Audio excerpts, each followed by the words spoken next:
Great. Well, people are coming in. I'm just going to welcome everybody to tonight's Q&A for Small Town, Wisconsin. My name is Judy Laster. I'm the director of the Woods Hole Film Festival, and the Woods Hole Film Festival takes place each summer from the last Saturday of July through the first Saturday of August. This year will be our 31st edition, and the dates are July 30th through August 6th. The Woods Hole Film Festival is dedicated to showcasing the work of emerging independent filmmakers. Each year we select about 150 films from nearly 1,000 submissions that we receive from around the world. And we make an effort through our programming team to organize what we consider to be the best in emerging independent film. We have feature narrative films, we have featured documentary films, and we have many, many short films as well. And each summer, people come to Cape Cod and gather in the village of Woods Hole for the 8 days and have an amazing time. We like to say that the Woods Hole Film Festival is a no rope lines festival, meaning that the audience and the filmmakers have a chance to really engage with each other. And we are so thrilled to be able to show the work of so many amazing filmmakers. Throughout the winter, we also bring back a number of the films that were at the prior year's festival through our winter series, which traditionally happens in person. But because of the pandemic a couple of years ago, we started something that we call WHFF Virtual. And through the virtual edition of our winter series, we're able to really thankfully also have wonderful Q&A sessions with the filmmakers of the films that we're showing. So just a couple of housekeeping rules. We're going to chat among ourselves for about 15 or 20 minutes. Audience, if you have questions, we invite you to participate by putting your questions in the Q&A, and we will get to them shortly. So without further ado, I want to welcome the director of photography, and 2 members of the cast of the film Small Town, Wisconsin. Thank you all so much for being here. As I mentioned to some folks earlier before we started, I'm in Boston. We're in the middle of a huge storm right now. So if you hear what sounds like wind from Nanook of the North, it's okay. It's just the storm. But welcome. Let's start. We'll go around. Niels, if you want to start, just introduce yourself. Tell us a little bit about you, your background, and then we'll go around with everybody.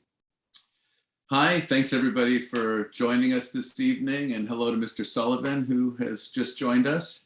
And I'm here with Bill Heck, who played Chuck, and Nate Goodman, our cinematographer. I'm zooming in from where we shot. I'm in Milwaukee, Wisconsin, which is where I grew up.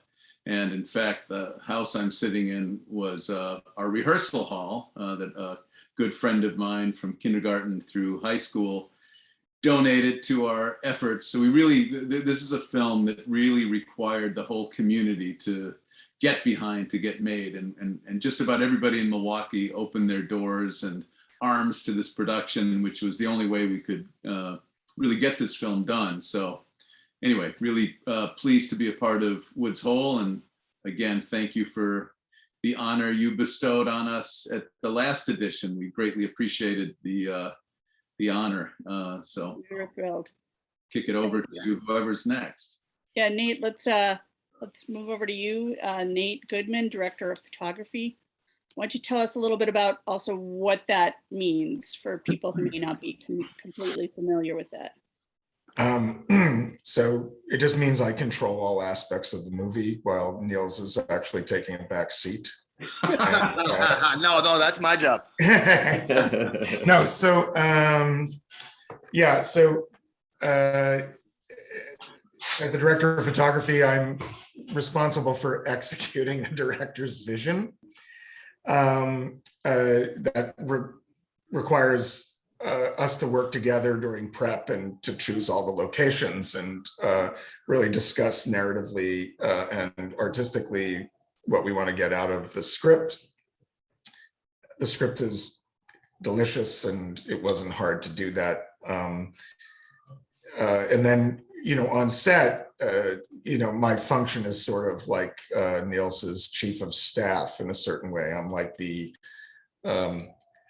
the on-set general just kind of executing what it takes to just kind of get through the day, and hopefully do that in somewhat of an artistic manner. But I'm sort of like the head of the crew in that regard, along with the assistant director.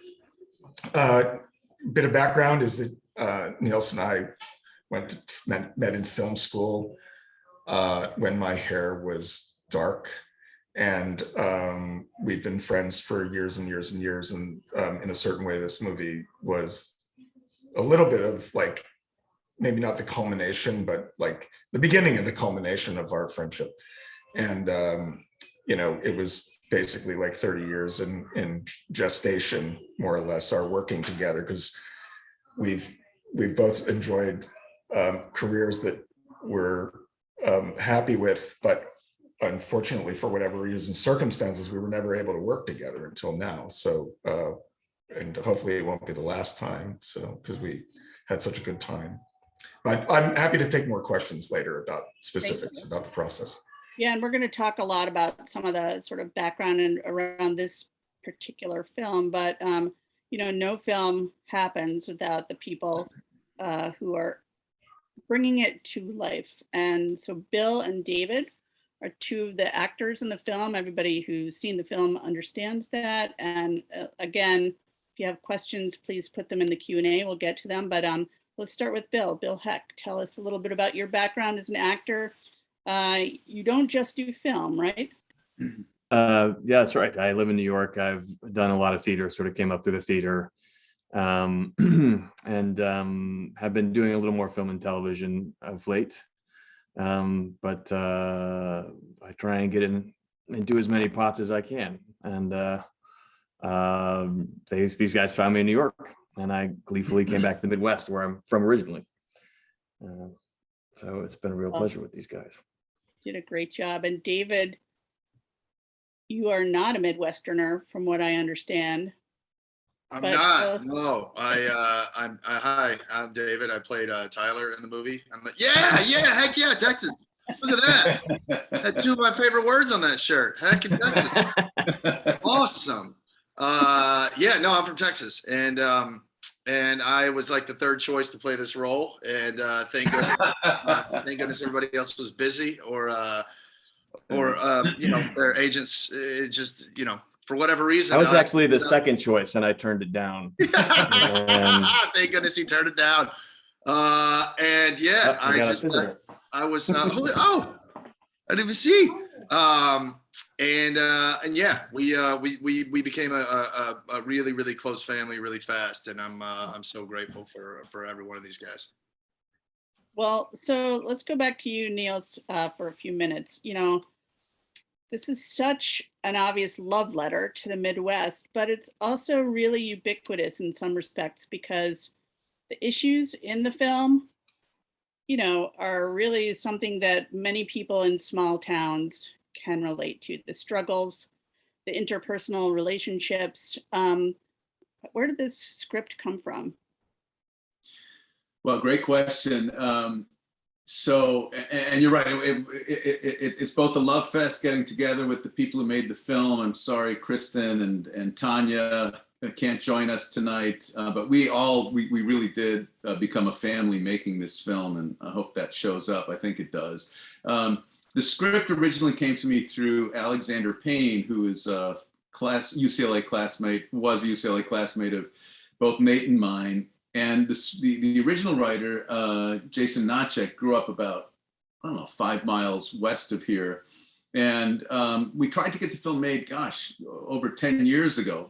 And I'd never forgotten about the script. And I finally went up and found Jason up in Santa Barbara. And I said, let me make this script my own. Let me get in there and update it and make it work for the current setting and climate. And it was important to me that the film touch on some of what is, I at least want to ask the question, what exactly is going wrong in the heartland? Why is there such disenfranchisement and all of that in the context of this very simple story of a father who's losing shared custody, and with all this humor along the way. But I really wanted to take a look at least in the backdrop, what's going on in this part of the country. So worked on that, and then really pushed hard to make the film where it was set. This is not a state with a tax credit, and I also worked hard to be given the opportunity to make it with the best cast possible. Who, and it's important to me that everybody in this cast either has some kind of small town or Wisconsin roots, or in David's case, grew up in small town East Texas, and just had this character in his blood and bones. Well, that's a segue to a question for both Bill and David. When you read a script like this, sort of what draws you to it? And then when you're really thinking about it, how fully do you envision the character and fill out the character in your own mind before the film starts shooting, so that you come to it as a fully formed person? Bill's good at those type of questions.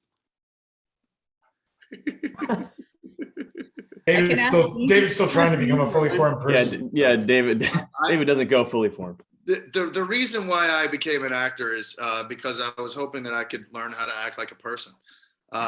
Because I'm a child. I'm getting a little too deep here, but I just answered a question in the chat. Rarely do you get an opportunity to play such a complex character who you can love and hate in the same scene, or you can love and hate, over the course of 10 minutes in this character's life. But people like this, and everybody knows people like this, people who you're like really, really rooting for, and then they let you down time and time again. And for some reason, you don't stop rooting for them. Some people do. Some people give up on them. And I think, in one of the first festivals that we played at, a lot of people were just talking about how much they hated my character. And that made me feel so good. It made me feel like I did my job. It made me feel like that I was evoking something in somebody else that was such a strong reaction. And, when you're given a script like this, and you're given a team like I was given, and a cast that you could just like make music with, I mean, it was kind of my role to screw up. And there were days that I did screw up, but there were, I was surrounded by such loving people and such a supporting, crew around me that it doesn't show up on screen. It makes me look really good. Yeah. So Bill, did you and David know each other before you came to this film? I knew who he was, but I didn't know him. Likewise. Yeah, no, and we were Neil's built in about 3 weeks of rehearsal prior to shooting, which is unheard of, and gave us real time to connect. I don't know that you ever really come genuinely as a fully formed character to a project. I think, when you're blessed with material that's so strong, that does a lot of the work for you. When you're blessed with a company of people who builds it out, that does a lot of the work for you. And then a lot of the work happens after the fact, where they kind of pick and choose what takes they're going to use. But Neil's and the producing team set us up to kind of get as deep as you could go. We had all the relationships there pretty much by day one. A lot of times you have to build those over the first week or two of shooting, and then definitely remember a few projects where where I think back to day one and just am kicking myself for not seeing what I so easily saw 2 weeks in. We didn't have to do that here because we had that foundational building time. So that's kudos to the creative team. We just kind of did what we were told. And Nate, so when you're shooting, I mean, I think probably many people know, but maybe some people don't. You never shoot in order. You never shoot the script in order. Do you want to talk about how you decide what you're going to shoot, and then how you work with the cast to sort of make those scenes genuine, as if it is being shot in order?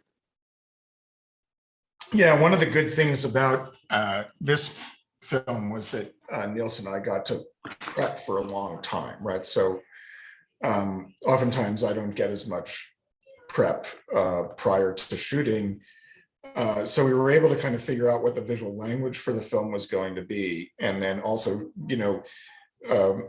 you end up beating out the script as a director of photography as if you're the director or with the director, right? So you're emotionally beating it out so that we would decide ahead of time what we wanted to emphasize when. So that way we know as we're going through that we want to save certain types of shots or certain types of visual language for later scenes, which are going to be more emotional, so that the audience will go on a journey visually with the film in the same way that they're going along emotionally. So one of the things is like, otherwise the movie or any project takes on a homogeneous quality that it's sort of like, yes, it's kind of recording what's going on, but it's not actually adding to it.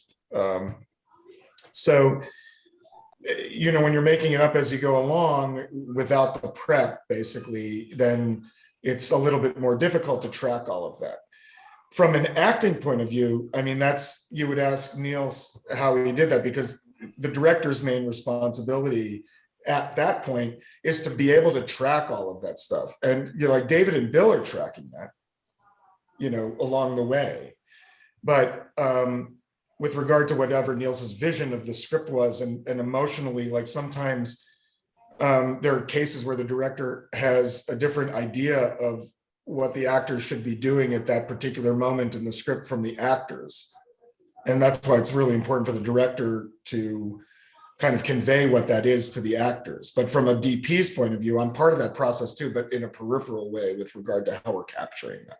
I'll just quickly say there's some things I've worked on either as writer, director, producer, where I would not tell you what our first day was because they're so glaring to me when I watch the piece completed. But I'll tell you what the first scene we shot, full scene we shot in this film was, because I shot it. I loved the scene, and I knew I was going to make a movie I'd be really proud of, because it's just really just, a film is always two main things. It's a story and a script. So I'll count that as one. And then it's your cast. And you can have tremendous actors, and we've all seen it, but who just don't have the chemistry. And the first full scene we shot was the scene, for those of you who just watched the film, the scene where all five of them, no, 1, 2, 3, are in the car, and they pull up to what they think is this professional baseball player's mansion. And it happens about 3/4 of the way through the film. And the scene, we finished early, and I was just said, and I turned to Nate after we wrapped, and I said, we're making a great movie.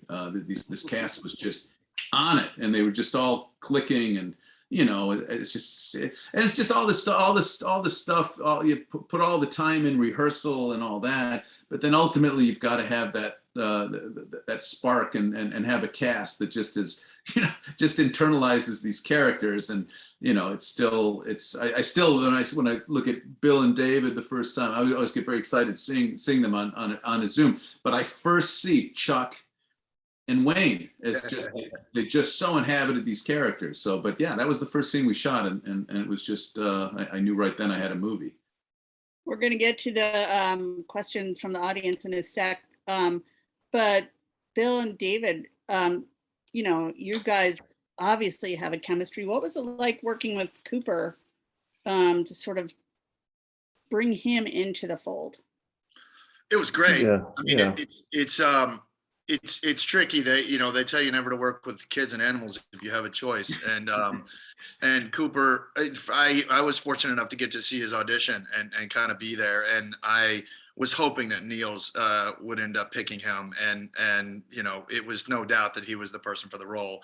And what was cool about Cooper was his whole family came with him. So, talking like what Bill and what Niels were saying as far as like being a family, like, here we have this, what was he, 10 at the time? 9?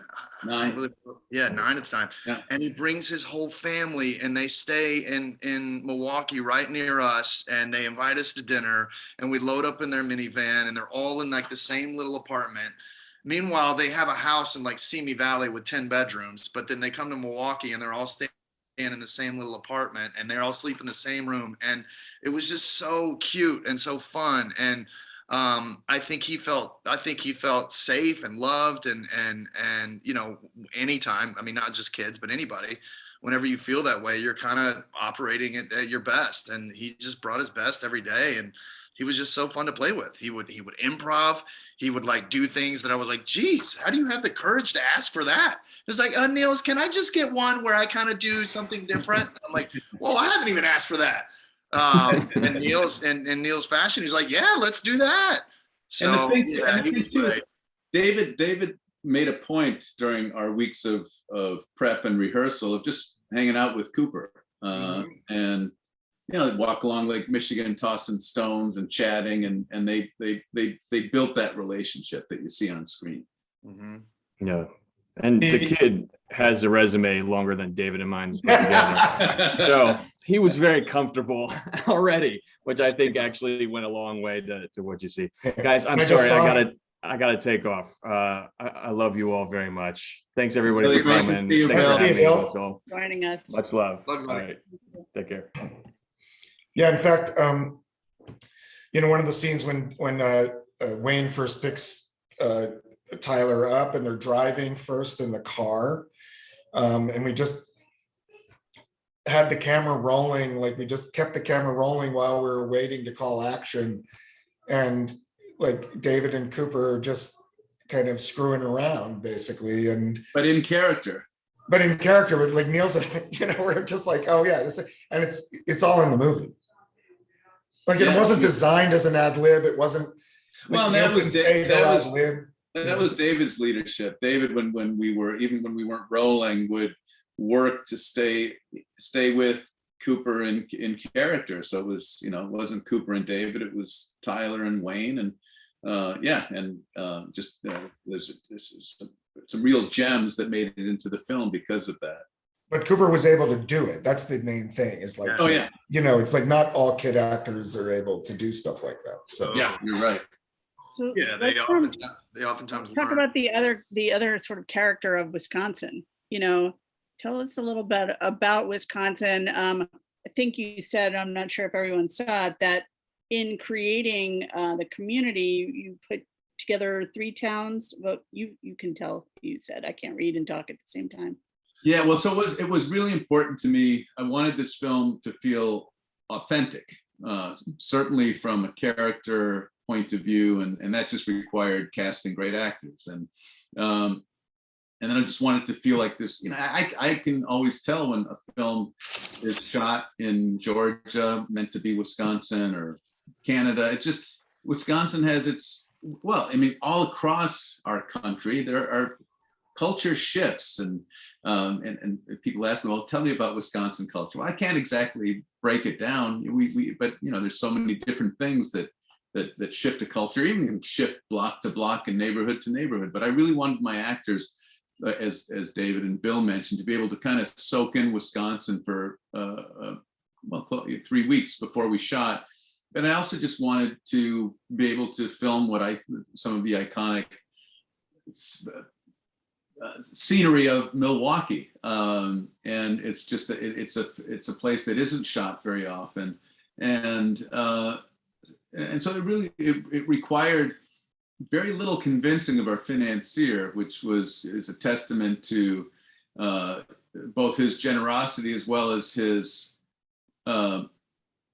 understanding of what's important in film. He really wanted us to make an authentic film, and he came from Beijing to come visit set. But I did say to Mr. Liu, who was our producing partner, I said, I will be the tax credit that the state doesn't offer, meaning I will call in every favor to really stretch our dollars. And as I said, the whole town of Milwaukee opened their doors, and we shot at the Pfister, which is one of maybe Milwaukee's premier hotel. They said, yes, come shoot. We want to support you guys.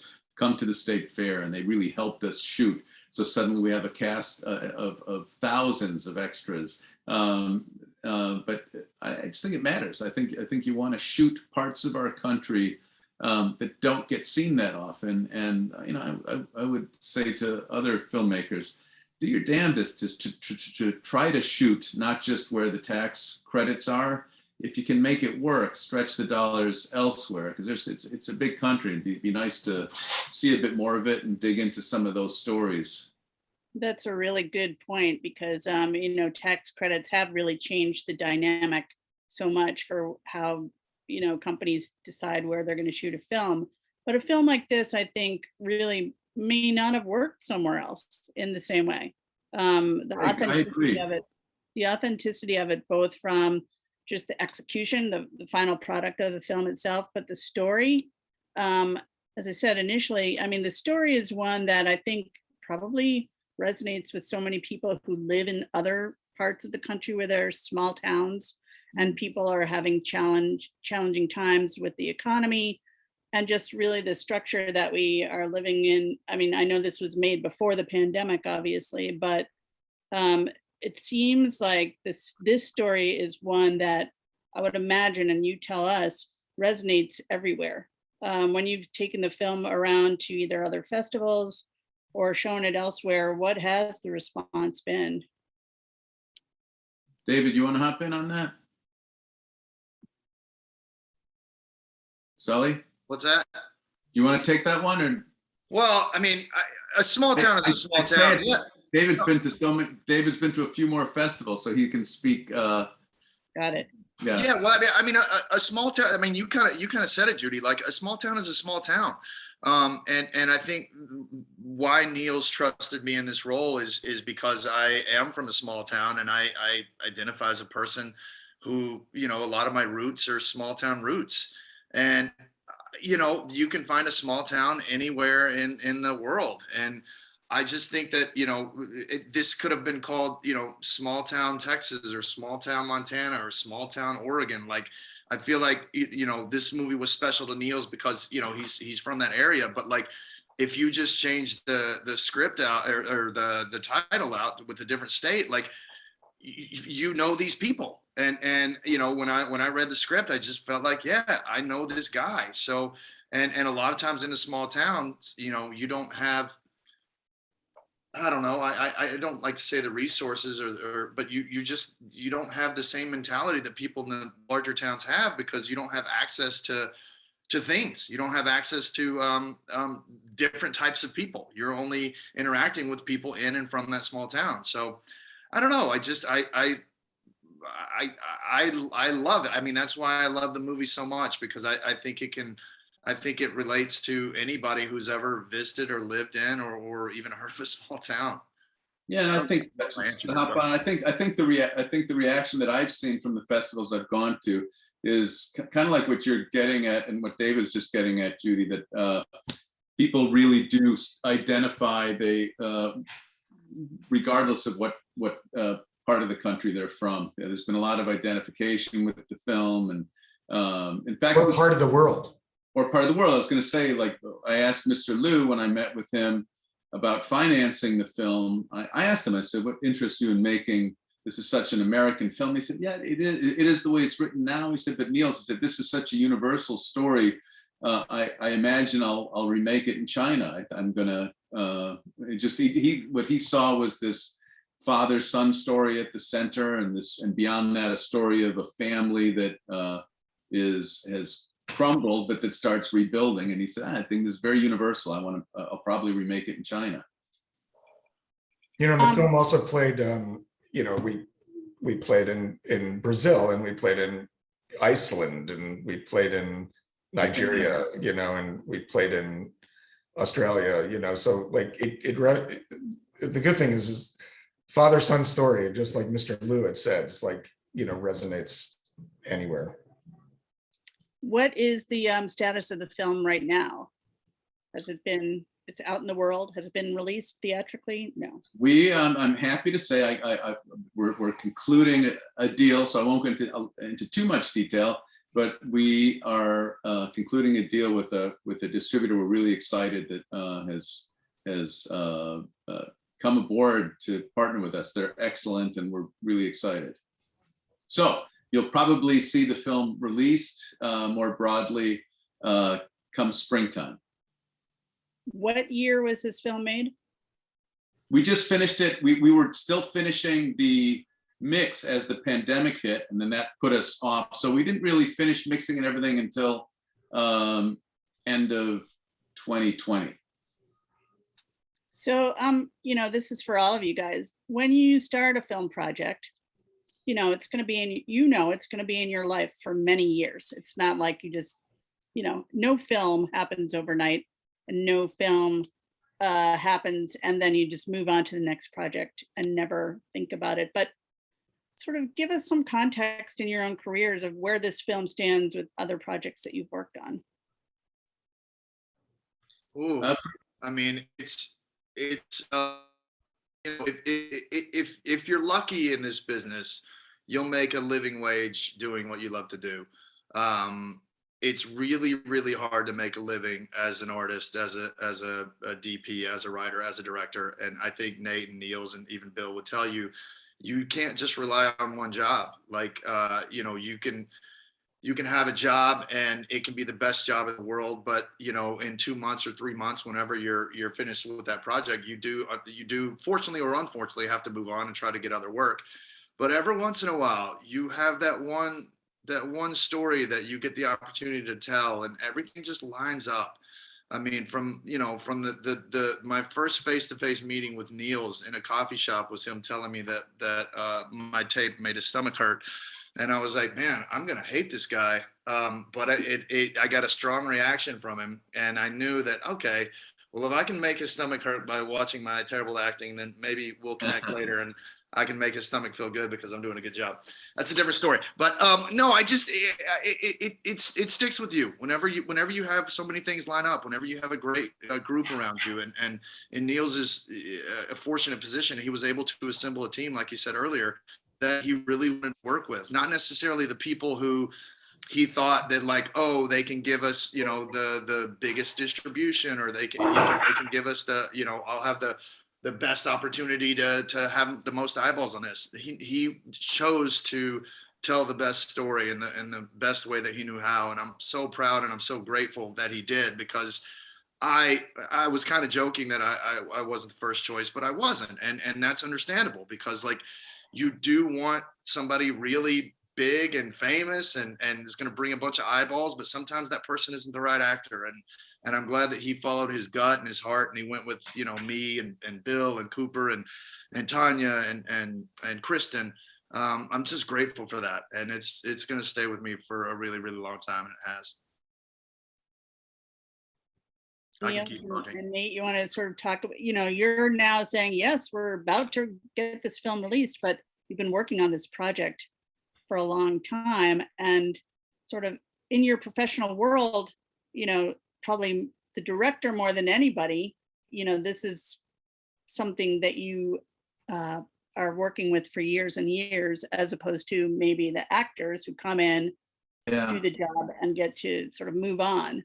How do you sort of do that and juggle everything else that you're working on at the same time? Well, yeah, it's interesting because, like Niels was involved with the script for a long time. And when he first got the script, I read it and I wasn't exactly sure why to make this movie. It wasn't completely, the script was good, but it wasn't like completely personalized yet and stuff. And then, over the time, eventually Nelson's like, hey, you know what? I went back and I took a look at Small Town again, would you take a look and read it? And then I was like, yeah, sure. And then as I suspected, I mean, he made it extreme, like he made it his own basically. And then of course I read it and was like, damn you, whatever, I mean, like now I want to make the movie with you. And then it becomes about like, okay, like what's your schedule going to be like? Because I mostly work in TV and, it's sort of like, people always ask like, so how do you choose projects? And I was like, I don't really choose projects because not a million of them come, all the time. You're sort of at the mercy of what's coming up. And, but, Niels was so gung-ho about doing this and like doing it in a very kind of super independent way. And like, because we went to school together and we all have that mentality, it's like, yeah, let's just kind of bowl over the system and not worry about getting bogged down, right? So like that kind of energy is really infectious, basically. And I was like, yeah, like, you know, like, do you think we can make this movie for this amount of money? I was like, yeah, like, sure, you know, like, let's go and do it. And then the next thing I knew, you know, all of a sudden he comes back and he says, oh yeah, like this guy's going to give us the money to make the movie. And I'm like, whoa, okay, cool, let's do that.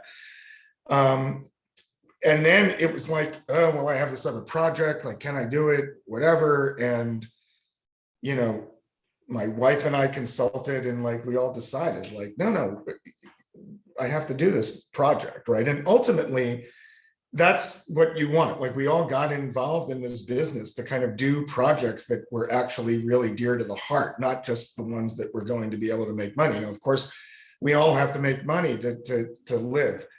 But in the grand scheme of things, it was like, oh, I'm not going to pass up that opportunity to work with my friend on a project that I actually really care about.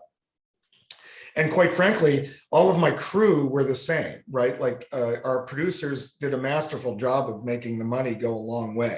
And it was not a lot of money. It was like a little bit of money. But, you know, my gaffer and my assistant and like, you know, I got in-kind donations and all of this kind of stuff to just help us with the production. So, you know, the production value of the movie hopefully is way larger than what we actually spent on the film. But it's all because in the end, even though this is a business here, everybody calls it the film business, it's not the film art, especially in the United States, you know, everybody was working for basically the same amount of money, which was probably about, you know, 1/10 to 1/20 of what they normally make. And everybody did it because in the end, the film itself captured everybody's imagination and reunited them with why they got involved in the film business to begin with. Because it's like being in a carnival. You don't do this job, like, you know, because you want a stable lifestyle. That's not what's going to happen.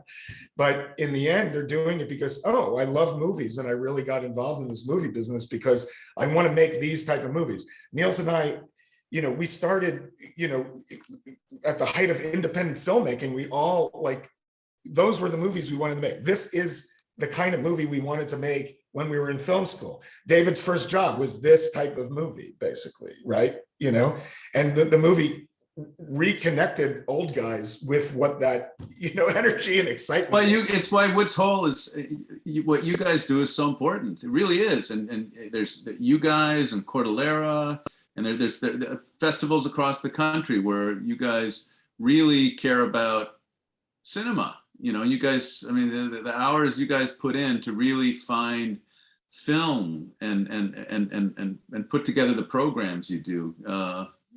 God bless you for it, because, you know, we need you guys. Yeah, we have to rely in the United States on you guys because, and around the world, there's state-sponsored filmmaking, and then there's the ability to kind of make these types of movies. But yeah, here it's very, very difficult because it's just not people. It's not that people don't want to see them; they do. Yeah. Okay. But, well, I mean, this could be a whole different conversation about what's happened, especially in the independent film world, with the streamers, their impact on distribution, the pandemic, what it's meant to every film that is getting released right now. But I mean, one of the things that we really try and do, as do many of our other festival colleagues, you know, we purposefully leave space and want to have space for true independent films and films like Small Town Wisconsin to be able to connect with audiences, because there's so much different ways now that people get, you know, to see films, that festivals in their curatorial role really provide an opportunity for the audience to at least say, oh, I'm going to take a chance on this. And I'm going to see a film like Small Town Wisconsin, and that film might change my life. And that really happens with us every year. Films like Small Town Wisconsin, like the documentaries that we show, they change lives.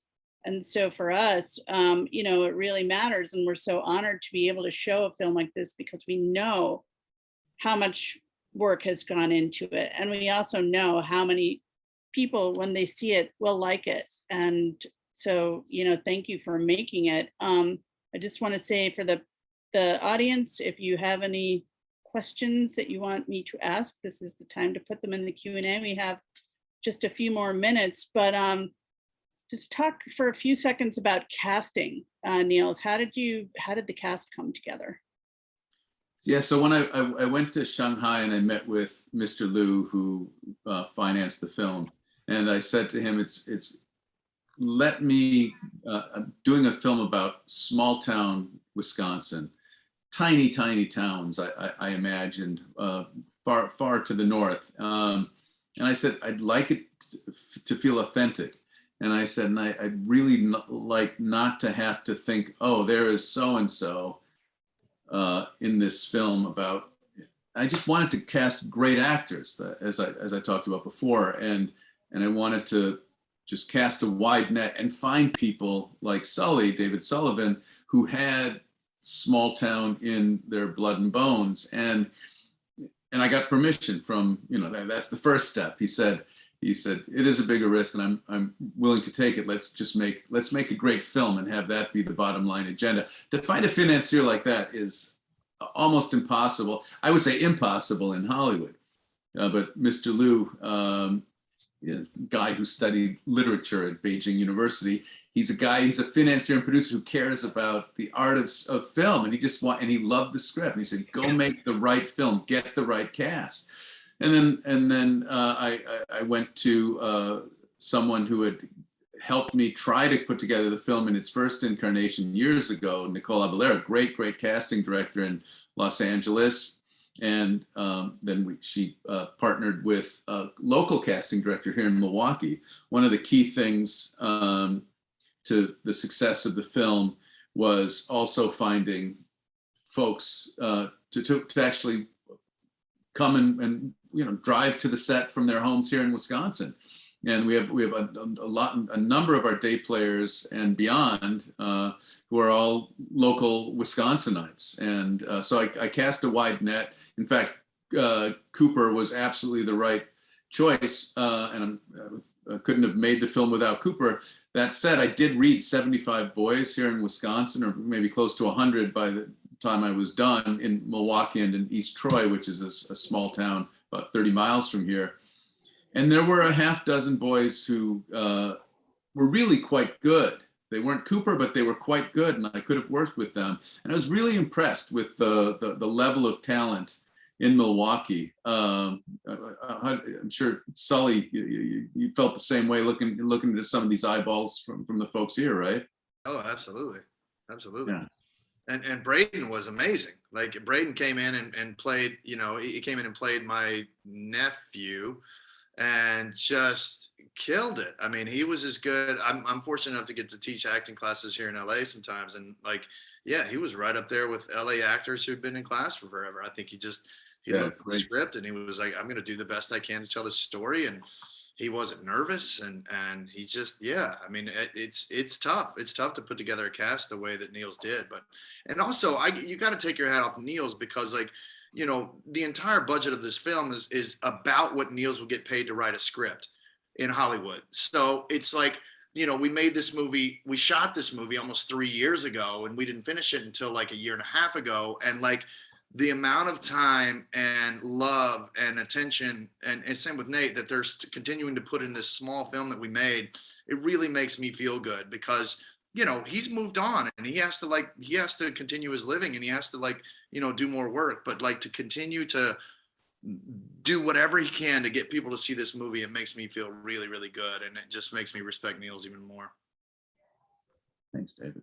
Well, but it's also, we were, just to add, but we were also lucky in the sense that, the film did well in the festival circuit. Obviously, Woods Hole is a testament to that. And, but for us, it's not like we entered film festivals knowing that it was going to have success at film festivals. And for us, we're entering film festivals because it's the only way to get eyeballs on the film so that we can actually see how it's connecting with audiences, basically. So, for us, the initial drag was because of COVID. We weren't able to actually see the movie that often with audiences, but we could see from what we heard from you guys and from other film directors and program directors what the audience's responses to the movie was, and how well the movie did at the film festivals. Just in a way, like keeps us going to make sure that the film is actually going to get a wider distribution to see, so that other people can see it. So again, it takes a village. It really Yeah, does. Start looking out in springtime. It'll be coming out in the spring. So we're excited about it. And then our website, our social media will also update everybody in terms of what's happening with the film. Well, I know we're sort of at the end of time here, but I would like to say, I think you should make a sequel. We've talked about it.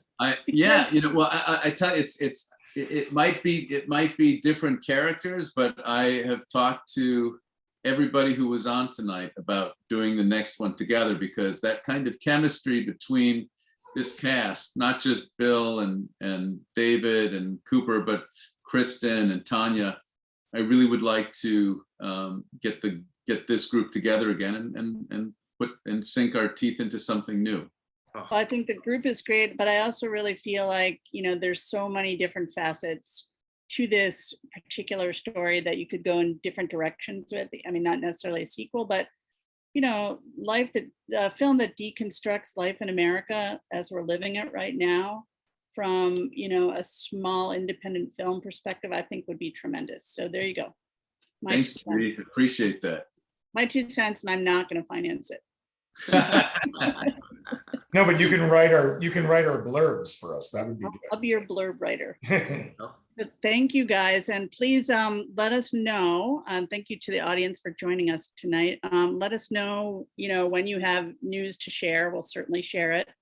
What's the site? Sorry, Judy. What's the Instagram and the Facebook, Nate? Or what would you guide people toward? Well, if they look up our Small Town Wisconsin Film on Facebook and then on Instagram, that is going to have the information, just like we were promoting this at Woods Hole today, basically. Yeah, and so people can stay in touch with us on our website, woodsholefilmfestival.org. We have a Facebook page. Look it up. I don't know how you find these things. Woods Hole Film Festival. We have an Instagram page, Twitter, all that fun stuff. But we also do hope that, we are intending to be fully in person this coming summer. All right. And we do invite you guys, if you happen to want to come to Cape Cod this summer and you have something to share with us, come on down. We gotta make something quick. I gotta get to Cape Cod. Cod. Gotta move. We can show this film again. Hey, don't say it, because I'll bring it. Encore. Right. Yeah. Encore. An encore performance, only if you guys come though. Right. I bet we would. Everybody, who doesn't want to come to the Cape in the summer? I know. I would love to. Exactly. Well, thank you so much, everybody. And Thank you guys. Thank you. Everyone's safe in the storm who's on the East Coast. And Niels, David, Nate, and Bill. I call him that's his first name. What the heck? Thank you, Judy. Thank you, Woods Thanks, Hole. Judy. Thanks, Woods Hole. Good night. Thank you, everybody. guys. Bye, everybody. Bye. Bye.